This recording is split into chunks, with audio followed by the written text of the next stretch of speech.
तीन तरह का बेलपत्र का वृक्ष होता है, बहुत सावधानी से सुनिएगा।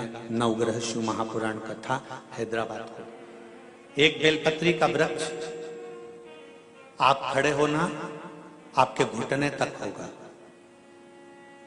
एक बेलपत्री का वृक्ष आपके कंधे तक होगा। एक बेलपत्री का वृक्ष आपके सिर से ऊंचा होगा। गौरी, कात्यायनी और महालक्ष्मी, तीन बेलपत्री के वृक्ष की अवस्था रहती है। कौन से बेलपत्री के वृक्ष से पत्तियों को तोड़ा जाता है? जम के बोलो जरा।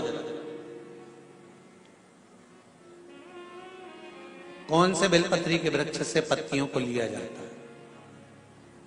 गौरी से? बोलो जरा। नहीं। कात्यायनी से? नहीं। बेलपत्री की पत्तियों को लिया जाता है महालक्ष्मी से। किससे लिया जाता है? महालक्ष्मी से, जो तुम्हारे सिर से ऊपर हो, जिसकी छाया तुम पर पड़ रही हो। ऐसा वृक्ष बड़ा वृक्ष होना चाहिए, जिससे पत्ती को लेकर जब हम शंकर भगवान को समर्पित करते हैं तो लक्ष्मी को जब हम लेकर आते हैं और भगवान शंकर को जब देते हैं और उस पत्ती को हम वापिस जब उठाते हैं तो भगवान महालक्ष्मी को अपने घर में प्रदान कर देता है। ऐसी वृक्ष से पत्तियों को लेना चाहिए। पर आज के जमाने में लोग इतने समझदार हो गए, बड़े वृक्ष से कौन पत्ती तोड़ने जाए, छोटे छोटे वृक्ष लगे, उन छोटे से वृक्ष में से पत्ती तोड़ ली, छोटी सी पत्ती तोड़ ली। अरे शास्त्र कहता है, यहां तक वर्णन करता है शास्त्र, अगर आपके घर में तुलसी का पौधा छोटा है तो वो कुमार अवस्था का होगा। वो तुलसी का पौधा जब घेर घमोर हो जाता है तब अखंड सौभाग्य को देने वाला हो जाता है। उसमें से पत्तियों को उतारा जा सकता है, उसमें से आप कोपल को उतार सकते हो, उसमें से पत्ती को आप उतार सकते हो। उसी तरह बेलपत्री के वृक्ष में भी जो वृक्ष लक्ष्मी महालक्ष्मी का तुल्य हो, उसमें से आप बेलपत्र को उतार सकते हो। छोटे छोटे वृक्ष की पत्ती को तोड़ना ये उसमें का है जैसे छोटी अवस्था की कन्या के साथ में अपशब्द कहना, ताने देना या उसको आड़ा टेढ़ा कह देना।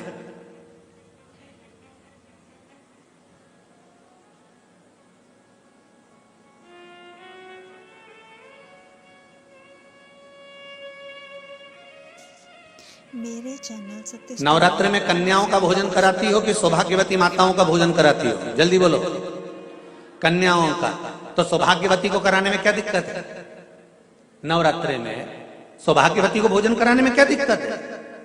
पर दुनिया के लोग कहते हैं कि नवरात्रे में कुंवारी कन्याओं का भोजन कराना चाहिए। और जब सौभाग्यवती माताओं का भोजन होता है, सुहागन करते हो, जब तुम्हारे घर में जब सुबासनी करते हो, सौभाग्यवती माताओं का भोजन करते हो, तब कुंवारी कन्या का भोजन कराते हो क्या? नहीं, उस समय सुहागन माताओं का भोजन होना जरूरी है। ये एक अवस्था होती है कि कब कुंवारी कन्या को भोजन कराना है, कब सौभाग्यवती को भोजन कराना है, कब बटुकों को भोजन कराना है, कब ब्राह्मणों को भोजन कराना है, कब ब्राह्मण के बच्चे को भोजन कराना है, कभी साधु संत सन्यासी तपस्वी साधक उपासक को भोजन कराना है। एक समय की अवस्था होती है। जैसे जिसकी पत्रिका में मंगल होता है, जिसकी राशि के अंतर्गत मंगल होता है और उसका विवाह नहीं हो रहा, या मंगल होने के कारण बस उसको तकलीफ आ रही है, या विवाह हो भी गया तो संबंध टूटने जैसा हो गया, कहीं कहीं अदालत में कार्रवाई चलने लगी, कहीं कहीं विवाद जैसी स्पर्धा उत्पन्न हो गई, कहीं कहीं विवाद सामने आ गया, तो उसको कुछ नहीं करना चाहिए। अगर बाजार जाए, अगर मूंगा किसी की अंगूठी में लगा हुआ हो, या मूंगा कहीं उसके घर में पड़ा हो, या मूंगे की माला पड़ी हुई हो, उस मूंगे का पानी, मूंगे को पानी में डाल दो और उसका पानी शंकर भगवान को मात्र 31 दिन तक लगातार चलाना प्रारंभ कर दे, अदालत में केस बंद हो जाएगा और पति पत्नी वापस एक जैसे हो जाएंगे, वापस जुड़ जाएंगे। और अगर विवाह नहीं हो रहा है तो मंगल राशि वाले का अगर विवाह भी नहीं हो रहा है तो मंगल विवाह आनंद के साथ पूर्ण होगा। ज्यादा भटकना, बस 31 दिन तक मूंगे का पानी, जो मूंगा आप लोग अंगूठी में पहनते हो, हाथ में पहनते हो, माला पहनते हो, उसी मूंगे को पानी में डालकर उसका जल शंकर को चढ़ाना प्रारंभ कर दो।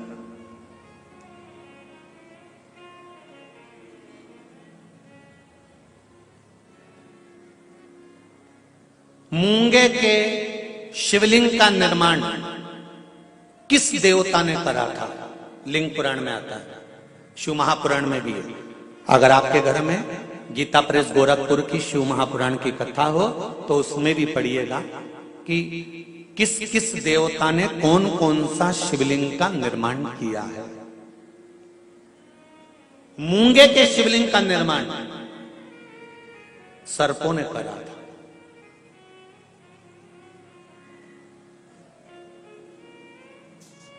मेरे चैनल सत्य स्टोरी में आप सभी का स्वागत है। जब शिवलिंग का निर्माण हुआ, पूजन हुई, शिवजी ने आकर आशीर्वाद प्रदान करा, तब सर्पों ने केवल एक बात मांगी थी कि हमारी इन सर्प कन्याओं, ये सांप की बेटियां हैं, सर्प की बेटियां हैं, सर्प के पुत्र हैं, इनका विवाह कैसे होगा?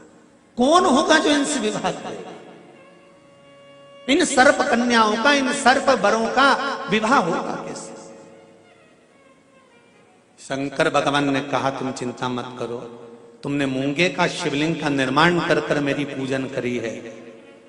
जब जब एक लोटा जल समर्पित होगा और जो हृदय से मुझे चढ़ाएगा, उस कन्या के विवाह का, उस वर के विवाह का भार मेरे माथे पर आ जाएगा और मंगल विवाह मैं करूंगा। ये शिव वचन है।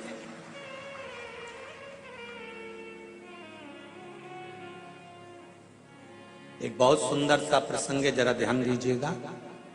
कई लोग कहते हैं हमारा गुस्सा कंट्रोल में नहीं आता, हम बहुत गुस्सा आता है गुरुजी। कोई कहता है मेरी बहू को गुस्सा आता है, कोई कहती है मुझे गुस्सा आता है, कोई कहता है मेरे बेटे को आता है, कोई कहता है मेरे बच्चे को आता है। गुस्सा कंट्रोल नहीं होता, अपशब्द निकल जाता है, ताने निकल जाते हैं, आड़े टेढ़ा निकल जाता है, आप शब्दों पर अपशब्द निकल जाते हैं। बाद में पछतावा भी होता है, बाद में दुख भी होता है, बाद में मन में सोचने में आता है कि ये क्यों हो गया। तो कुछ दिन मूंगे का पानी, अगर मूंगा नहीं हो तो केवल जल का पात्र, उसमें केवल एक हरी मूंग डालकर शिव जी को वो जल चढ़ाना प्रारंभ कर दो। 15 दिन 20 दिन प्रतिदिन शंकर को जल चढ़ाना प्रारंभ तो करो। क्रोध कितना भी तेज आ रहा होगा, संयम में आना प्रारंभ हो जाएगा और मुख से अपशब्द निकलना बंद हो जाएगा। संयमित वाणी के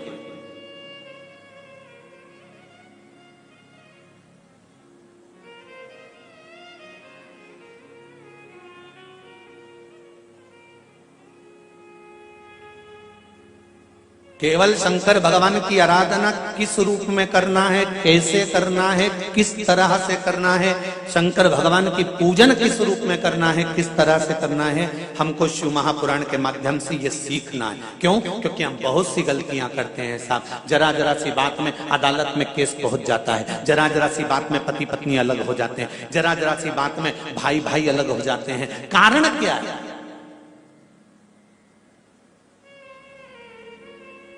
उसका कारण क्या है? जेठानी को मालूम है मेरा पति कमा रहा है, देवरानी को मालूम है मेरा पति कमा रहा है, जेठानी को देवरानी को दोनों को मालूम है कि सास और ससुर की जो जायदाद होगी वो आधी आधी मिलेगी। फिर लड़ाई किस बात की है? फिर विवाद किस बात का है? फिर भाइयों में तकलीफ किस बात की है? फिर ननंद को मालूम है कि मेरे को भी एक दिन जाना है और भाभी को भी यहाँ पर रहना है, तो फिर ननंद और भाभी में विवाद किस बात का है? हमें बस ये समझना है कि लड़की अच्छी देखी, परिवार अच्छा देखा, कुटुंब अच्छा देखा, लड़का अच्छा देखा, परिवार अच्छा देखा, फिर विवाद किस चीज के लिए होता है? वो विवाद किसी दूसरी चीज का नहीं होता। विवाद केवल हमारे ग्रहों का, हम जो सोचते हैं, बहुत अभिलाषा लेकर आते हैं, वो पूर्ण नहीं होती तो तकलीफ आती है। उसको पूर्ण करने के लिए परिवार वालों पर जोर नहीं दिया जा सकता, उसको पूर्ण करने के लिए मेरे देवाधिदेव महादेव से कहा जा सकता है कि तेरे भरोसे पर यह कार्य किया, तेरे बल पर।